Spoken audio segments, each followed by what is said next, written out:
내년 5월에 우리 교단의 최고 의결 기구인 연합감리교회 총회 제너럴 컨퍼런스가 열리게 됩니다.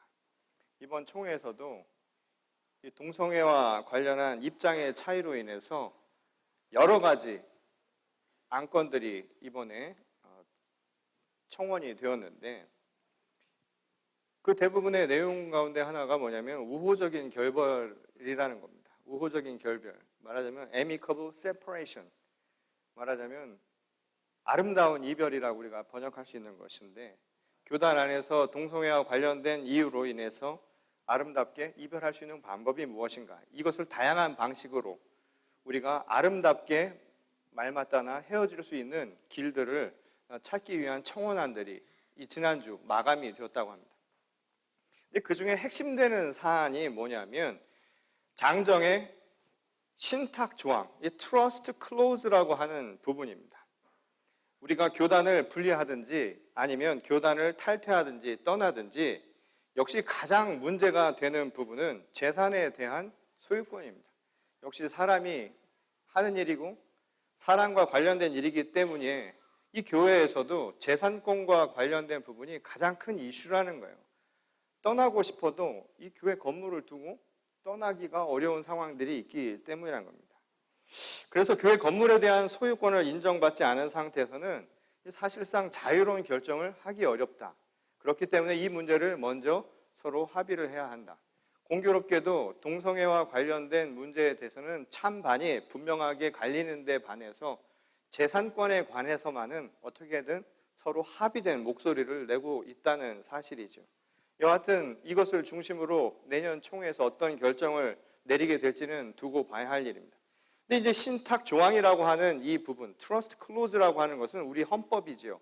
Book of Discipline이라고 하는 것에 들어가 있는 것인데, 이미 감리교회 창시자인 요한 웨슬리가 이 감리교회를 시작할 때부터 이 조항은 들어져 있는 결정된 사항이기도 하였습니다.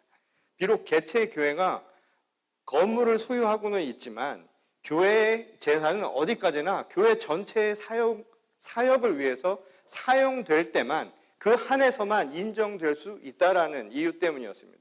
그래서 최종적인 소유권은 결국 전체 교회인 교단, 곧 전체 교회에 소속이 될 수밖에 없도록 그렇게 신탁 조항은 규정해 놓고 있죠.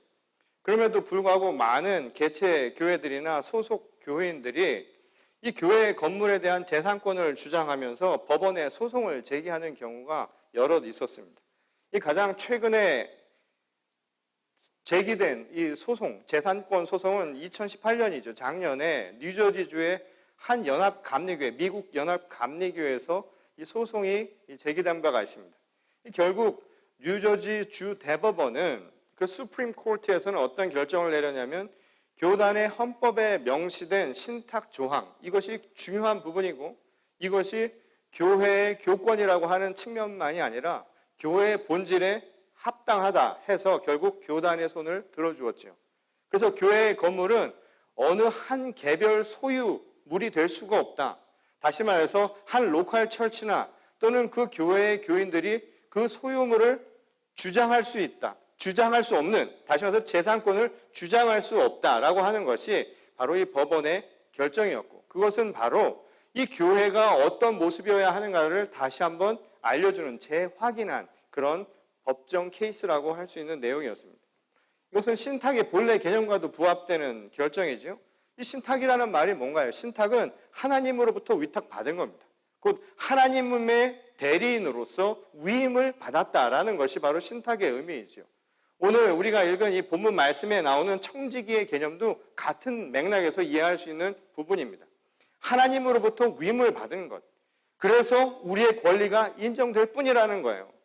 이것은 우리가 세상을 살아가면서도 쉽게 접하는 대목이기도 하죠. 많은 경제학의 개념이기도 합니다. 세상의 모든 재물들, 그것이 물적이거나 비물질적이거나 상관없이 재물은 그 누구의 소유물이 될 수가 없다는 거예요. 단지 필요와 목적을 위해 잠시 우리에게 맡겨진 것뿐이라는 것. 이게 바로 현대 경제학의 핵심이기도 한 것이죠. 이 구약의 율법에서도 이 강조가 되고 있지요. 레위기에 토지에 대한 개념을 보게 되면 완전한 공개념이 성립되고 있다는 것을 알 수 있습니다. 무슨 말이냐면 땅은 인간의 소유물이 되지 않는다는 거예요. 땅이 먼저지 인간이 먼저였습니까? 땅이 어떻게 인간의 소유물이 될 수 있겠느냐라는 거예요. 사는 동안 자기에게 잠깐 그 사용권이 인정될 뿐이라는 거예요. 우리는 소유권이 아니라 사실은 사용권을 받고 있다는 것이죠. 그럼 중요한 것은 그 사용의 목적이 무엇이냐? 바로 그 질문만 남게 되겠죠. 그럼에도 불구하고 많은 사람들은 내가 마치 영원히 소유할 것처럼 착각하고 살아간다는 겁니다. 그래서 하나님의 말씀처럼 내가 잠시 사용하면서 이 땅에서 그것을 무엇을 위해 쓸 것인가를 사람들은 질문하지 않는다는 거예요. 하물며 세상의 경제 개념도 이러한 신탁 개념을 통해서 만들어졌는데 이 교회의 재산이야 말할 필요도 없겠죠. 그 공개념은 너무나 분명한 것이죠. 교회의 본질과 목적, 그 역할이라고 하는 것은 아주 분명하다는 겁니다. 이 마태복음 16장 19절에 보면 예수께서 이런 말씀을 하셨죠. 땅에서 풀고 매는 대로 하늘에서도 풀고 매일 것이다. 그것은 곧 이 땅에 있는 모든 교회에 하나님께서 이 하늘의 권능을 부여해 주셨다는 것을 가르쳐주는 말씀이었습니다. 교회를 이 하늘나라의 권한을 위임받은 공적인 기관으로 허락해 주신 것이다 라고 해석할 수 있는 대목이라는 것이죠. 이 교회는 이 하나님의 신탁을 받은, 하나님으로부터 그 권리를 인정받은 기관이라는 점을 명확하게 밝혀주신 부분이었다는 겁니다. 우리가 이 재단법인이라는 말도 보통 사용을 하죠. 경제학에서도 사용을 하는데 그건 역시도 하늘로부터 받은 신탁의 개념에서 나온 말입니다. 법인이란 말은 사실 서구 사회에서 처음 만들어진 개념이죠. 법인이라고 하는 것은 실제 인격을 가진 존재가 아닌데 법적으로만 존재한다는 의미입니다. 근데 그것을 어떻게 인정받았는가 하면 바로 그 법 자체가 하늘로부터 신탁을 받은 것이다. 이것이 바로 현대 법 개념의 시작이죠. 곧 이 세상을 살아가면서 하나님의 말씀을 대리하는 것으로서의 역할을 법이 받았다라는 겁니다. 말하자면 법 역시도 하나님의 신탁을 받은 것이다 라는 것이죠. 그러니까 모든 것이 하나님의 말씀을 세상에서 구체적으로 대리하는 것, 위임받은 것이라는 점에서는 크게 다르지 않다라는 거예요. 교회나 세상이나 모든 것은 하나님의 손에 의해서, 하나님의 말씀에 의해서 기초가 되었고 그것에 의해서 운영되어야 하는 것이 마땅하다. 이것이 바로 오늘날 우리 사고여야 되고 이것이 믿음의 핵심이 되어야 한다는 겁니다. 그것은 이 현대 사회에 중요한 기초가 되는 것은 물론이고 오늘날 교회의 청지기 의식을 세우는데 아주 중요한 부분이 될 수밖에 없다는 것이죠. 이 오늘 본문 말씀은 그런 의미에서 아주 중요한 메시지를 우리에게 가르쳐 주죠. 흔히 오늘 본문에 나오는 이 비유를 일컬어서 불의한 청지기의 비유라 그렇게 이야기를 합니다. 근데 그 내용을 보면 이렇죠. 어떤 한 부자가 자기의 재산을 관리하고 있는 청지기에 관한 아주 안 좋은 소식을 듣습니다. 소문이 났죠. 내가 내 재산을 맡겨놨는데 그 재산을 그렇게 맡아서 경영권을 준 사람, 다시 말해서 소유권이 아니라 내가 준 재산을 맡아서 청탁한 것을 잘 관리해야 될 관리자가 그것을 잘 관리하지 못할 뿐만 아니라 그것을 낭비한다라고 하는 소문이 돕니다. 자신을 믿고 또한 모든 것을 맡겨줬음에도 불구하고 그것을 제대로 행하지 않는다라는 소식에 결국 부자는 청지기를 해고하죠. 오늘 말로 하면 레이오프를 시켜버린 겁니다. 그러니까 하루아침에 실직자가 된 이 청지기에는 청천벽력과 같은 사건이 일어나게 된 것이죠. 요즘도 시장의 경제 상황이 어려우면 이 정리해고가 나서요. 하루아침에 일자리를 잃는 사람들이 많죠. 특히 이 미국과 같이 이 시장이 아주 유연한 사회는 이 고용도 사실은 굉장히 편리하지만 해고하는 것도 편리하게 되어 있습니다. 이 사실 유교권 국가인 우리나라나 일본 같은 사회에서는 없던 개념이죠. 우리는 뭔가요? 다 패밀리잖아요. 우리는 가족이잖아요. 그래서 왕도 아버지라고 부르고 모두가 하나의 가족 개념으로 살았습니다. 그러니 예전에는 기업에서 가장 중요한 게 뭐냐면 친화력이라는 것이었어요. 왜냐하면 가족 같으니까. 가족 자릅니까? 엄마 마음에 안 든다고 자를 수 없잖아요. 아버지 마음에 안 든다고 잘라버릴 수 없잖아요. 자식이 마음에 들지 않는다고 잘라버릴 수 없는 것처럼 그런 친화력, 그래서 가족 간의 공고함이라고 하는 것, 이것이 아주 중요한 유교적 덕목 가운데 하나였죠. 그런데 지난 1997년 한국 사회에 엄청난 사건이 일어났죠. IMF가 일어나면서 가장 먼저 경고한 것이 뭐냐면 바로 그것이었어요. 가족과 같은 개념. 미국도 가족 개념이 굉장히 강하죠. 공 개념이 있은 뒤에 가족에 대한 게 중요한 겁니다. 공이 하도 강하니까 개인적인 사회 개념, 가족 개념이 그런 방식으로 발달한 거예요. 그런데 우리 사회는 공 개념이 없이 모두가 가족인 거예요. 공이라는 것 자체가 없었죠. 그러다 보니까 좋은 게 좋은 거, 누이 좋고 매부도 좋고 모두가 좋은 방식들을 선택하다 보니 경제적인 문제가 발생을 했다고 해서 오늘날 경제학 개념에 공적인 신탁 개념에 맞지 않는다고 해서 IMF가 경고한 사건이 뭐냐면 바로 그런 가족 개념을 해체하는 거였어요. 그 뒤로 기업에서 무슨 일이 생겨났나요? 그 뒤로부터는 기업에서 해고하는 게 쉬워졌지요. 그래서 지난 1997년도에 많은 사람들이 일자리를 잃었습니다. 그게 단순한 외환 위기가 아니라 우리 사회에는 엄청난 사고의 변화가 일어난 거예요. 공 개념이라는 게 처음 한국 사회에 들어온 사건이라고 볼 수 있는 그런 시점이 당시 IMF 때 일어났다는 겁니다. 근데 그걸로 인해서 많은 사람들이 하루아침에 일자리를 잃게 된 거예요. 공은 공이고 사는 사가 돼버린 현실이 일어나게 된 것이었죠. 그런데 그 당시에 일을 잃어온 사람들이 어땠을까 말이에요. 집에 가서 일자리 잃었다라고 말 못하고 집을 나오는 많은 아버지들이 있었습니다. 은퇴 자금을 미리 마련해 놓거나 또는 복지 혜택이 좋은 상황이었다면 문제가 되지 않겠지만 그렇지 않은 상태에 있었던 많은 사람들은 아마 그것으로 인해서 인생의 나락을 아마 경험했을 거예요. 그것 때문에 생명을 끊은 사람들이 그 당시에 아주 많았다라는 것이죠. 아마 비유 안에 오늘 청지기도 해고된 이후 여러 생각이 들었을 겁니다. 어떻게 해야 될 건가? 궁리를 해봤겠죠. 근데 그가 선택한 방법은 아주 독특한 것이었습니다. 그가 제일 먼저 한 것은 자기를 해고시킨 주인이죠. 주인으로부터 빚을 지은 사람들을 일일이 부른 겁니다. 그리고 그 사람들과 재계약을 맺은 거예요. 주인 모르게 자신이 재계약을 맺은 겁니다. 계약서를 다시 쓴 거였습니다. 근데 그 계약서를 쓰는 방식이 어떤 방식이었냐면 빚을 자기 마음대로 탕감해 준 것이었죠. 줄여준 것이었습니다.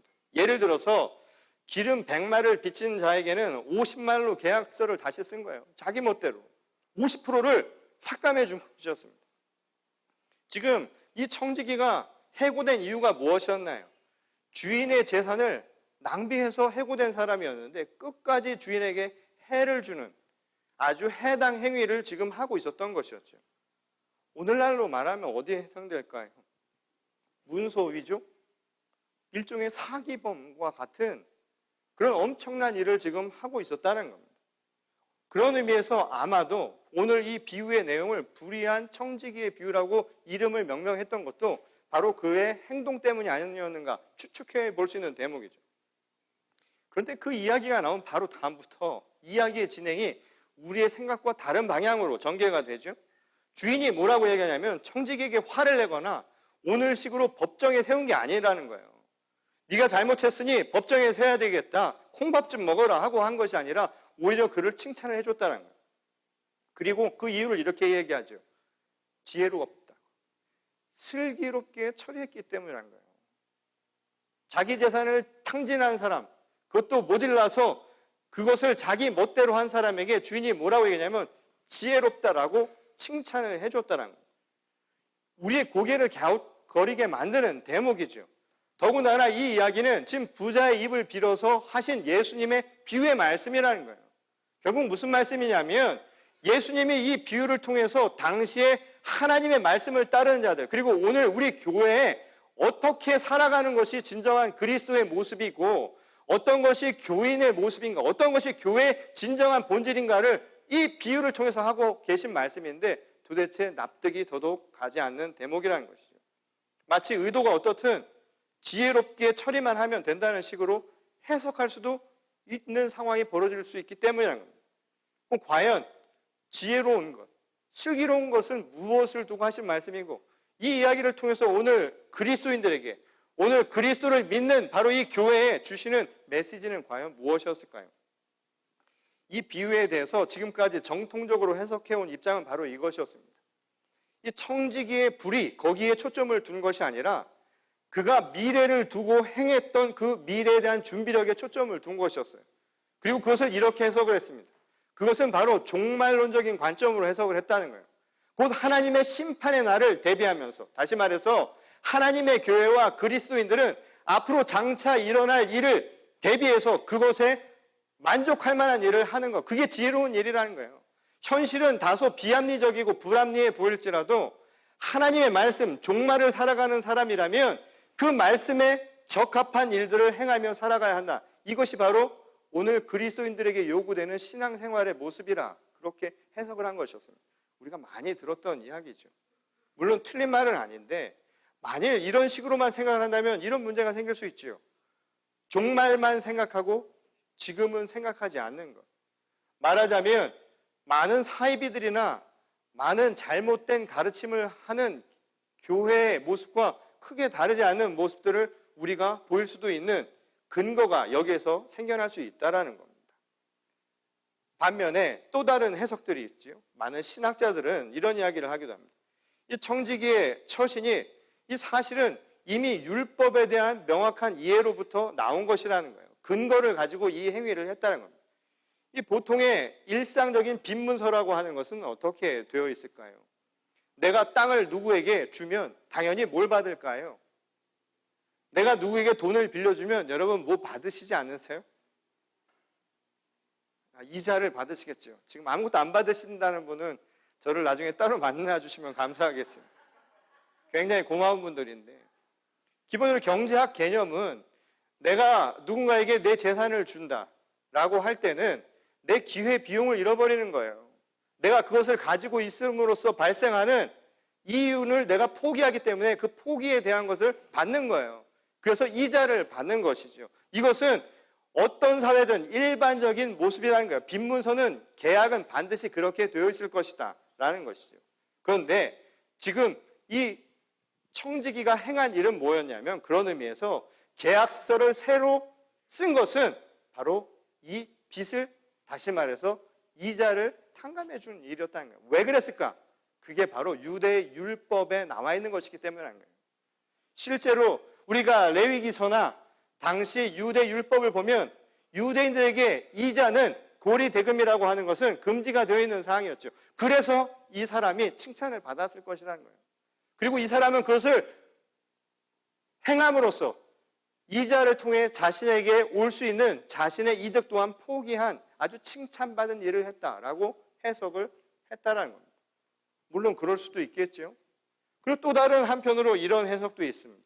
이 청지기가 새롭게 계약서를 쓴 행위는 결국 사람을 보고 행한 행위였다는 거예요. 돈이 아니라 사람을 목적으로 뒀다는 거예요. 돈은 포기하고 사람을 얻는 일을 했다는 것이죠. 꽃보다 사람이 아름답다라는 노래도 있는데, 제가 아까 이 말씀을 미리 오전에 우리 유치원 교사들에게 말씀을 전하면서 이 비유를 했더니 못 알아듣더라고요. 그러면서 저한테 옛날 사람이라고 이야기하면서 절대 그 비유를 들지 말라고 했는데, 아마 여기 계신 옛날 사람들은 그래도 다 이해하셨으리라 생각이 듭니다.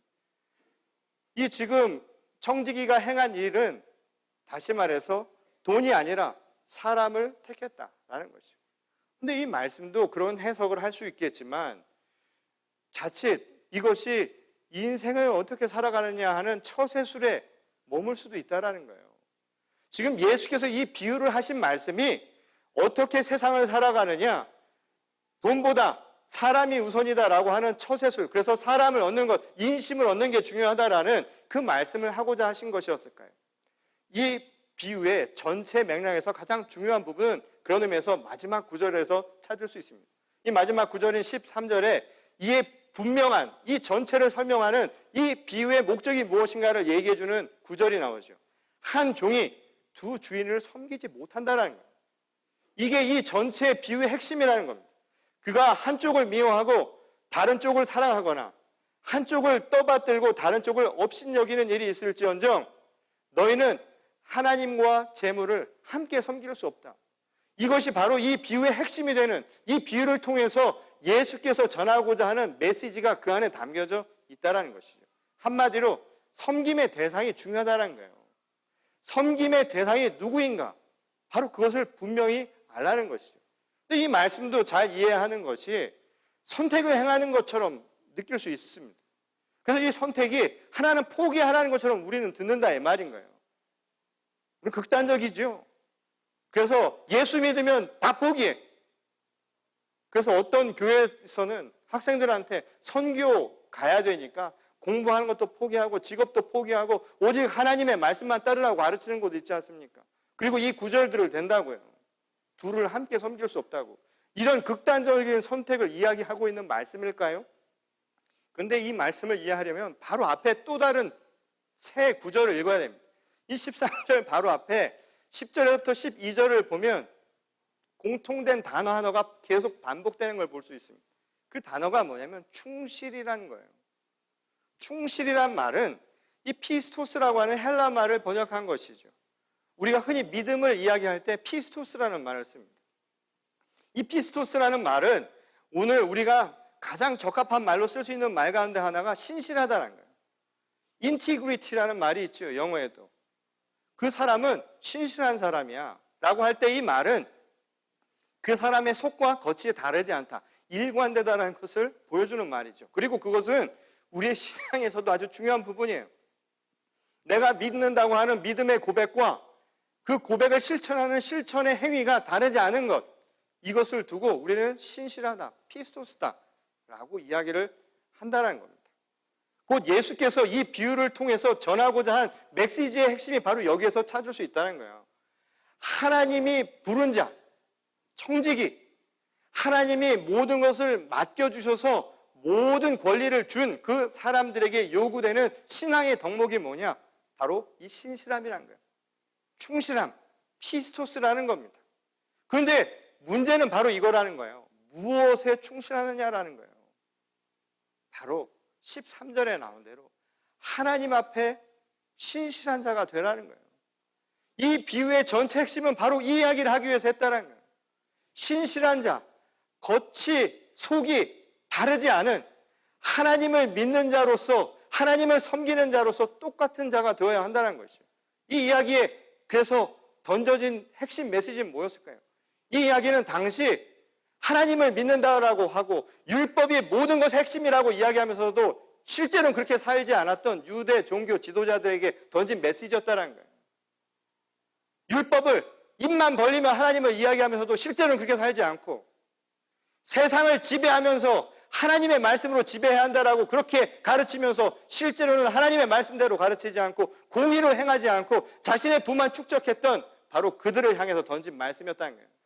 위선에 대한 이야기라는 것이죠. 그리고 그것은 오늘날 우리에게 던진 메시지이기도 합니다. 오늘 그 비난의 화살은, 그 비난의 끝은 바로 오늘날 우리 교회와 우리 성도들에게 던지는 말씀일 수도 있다는 거예요. 하나님을 선택해야 한다는 걸 모르는 사람이 어디 있어요, 여기. 여기 이 말씀을 이해 못하고 앉아 계신 분들이 누가 있느냐 이 말인 거예요. 소위 교회밥 좀 먹었다고 하는 사람들은, 소위 신앙을 가졌다라고 자부하는 사람들은, 내가 교인이라고 하는 사람, 이 말씀을 모르는 사람이 없다 이 말인 거예요. 이걸 뭐 해석까지 할 필요가 뭐 있습니까? 뻔한 이야기인데 하나님 선택하라고 그거 모르는 사람들이 어디 있어요? 문제는 그렇게 살지 않는 걸 이야기하는 거예요. 하나님이 주인이라고 이야기한 대로 살고 있느냐라고요. 하나님이 여러분의 주인이라고 그렇게 믿음대로 지금 살고 있느냐라고 이야기하는 거예요. 포기하라는 이야기 아니죠. 재물을 포기하고 살 수 있습니까? 재물을 포기하고 어떻게 살 수 있어요? 현실적으로 필요한 것이죠. 이 이야기는 포기하라는 얘기가 아니에요. 누구를 섬기느냐, 그리고 정말 섬기는 대상을 향해서 나는 신실한 모습으로 살고 있느냐, 바로 그것을 질문하고 있는 것이죠. 그래서 예수께서는 이렇게 표현합니다. 섬긴다라는 표현을 해요. 섬긴다라는 말은 뭘까요? 필요에 대한 이야기가 아니에요. 소유권에 대한 이야기가 아닌 거예요. 지금 이 이야기는 무엇을 얘기하는가요? 내가 하나님의 말씀을 안고 살아가는 주님의 자녀가 맞다면, 그리고 내가 하나님을 섬기겠다라고 하는 그 믿음으로 살아가는 사람들이라면 일관되게 살아가야 할 뿐만 아니라 물질에, 재물의 노예가 되어서는 안 된다는 거예요. 섬긴다라는 말을 바꿔서 얘기하면 뭘까요? 나는 섬기는 거지만 그 말을 피동형으로, 수동형으로 바꾸면 뭘까요? 지배를 받지 않는다라는 거예요. 내가 누구의 지배를 받느냐고요. 하나님의 지배를 받고 살아갑니까? 아니면 재물의 지배를 받고 살아가냐? 아주 명확해지죠. 이렇게 바꾸면 우리가 무엇을 갖고 살아가는지가 명확해지지 않습니까? 오늘날 많은 사람들이 죽고 사는 문제가 어디서 발생하는 줄 아세요? 재물로부터 발생합니다. 여러분, 세상 살아가는데 하나님 없어도 상관없어요? 하나님을 믿지 않아도 세상 살아가는데 아무 문제가 없습니다. 그게 세상 80%의 많은 사람들이 생각하는 모습이에요. 그리고 어쩌면 그렇게 생각하지 않는다고 믿는 우리조차도 그렇게 살아가고 있는지 모른다 이 말인 겁니다. 근데 재물 없으면 못 살아요. 근데 그것이 필요를 넘어설 수가 있다 이 말인 거예요. 필요를 넘어서서 지배받고 있다 이 말인 겁니다. 사람을 평가할 때도 이미 재물이 평가의 기준이 된 지 오래되었지요. 그 사람의 모양을 보는 것이 드러나는 것밖에 없고 보여지는 것밖에 없으니 우리는 보이는 것만 가지고 판단을 하는 것이죠. 생각하지 않는다 이 말이에요. 어려서부터 자식을 키우면서도 자식에게 그 평가 기준을 가르쳐 주잖아요.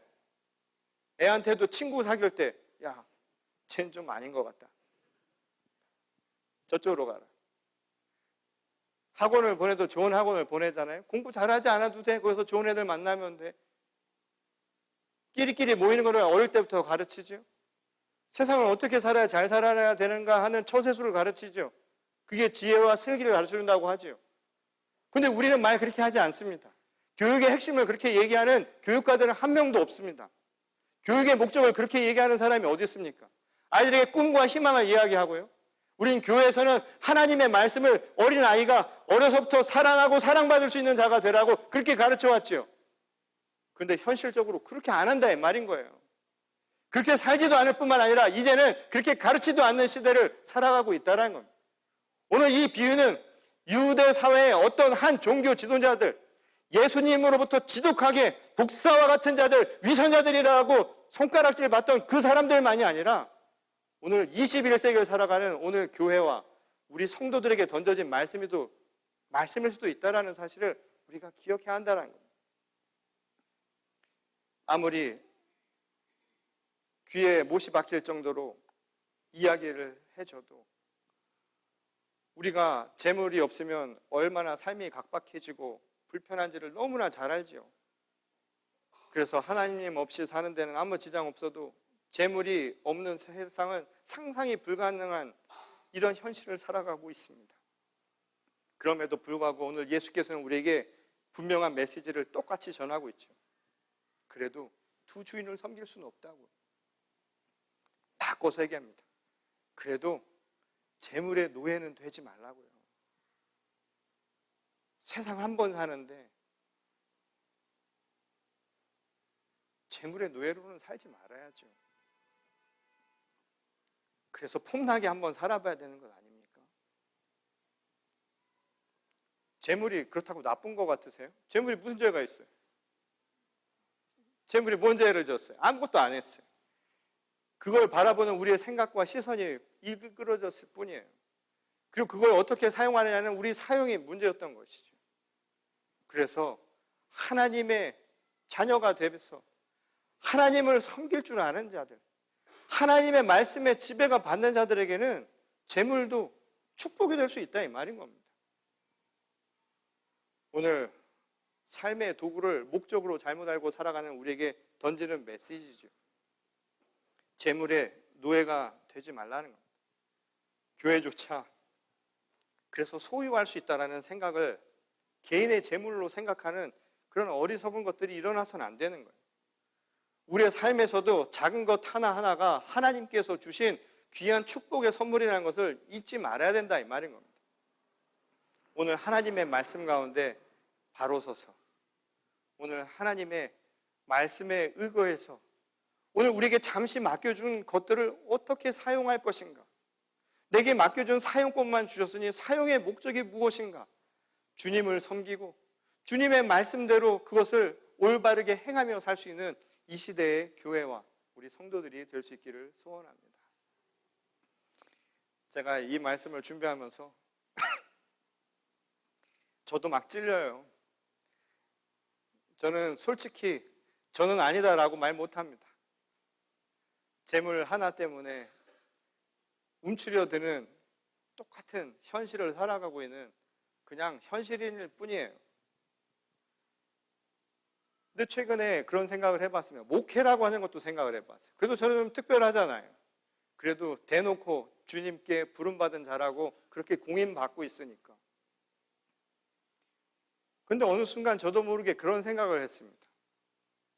교회도 소유가 될 수 있다는 착각을 했던 모양입니다.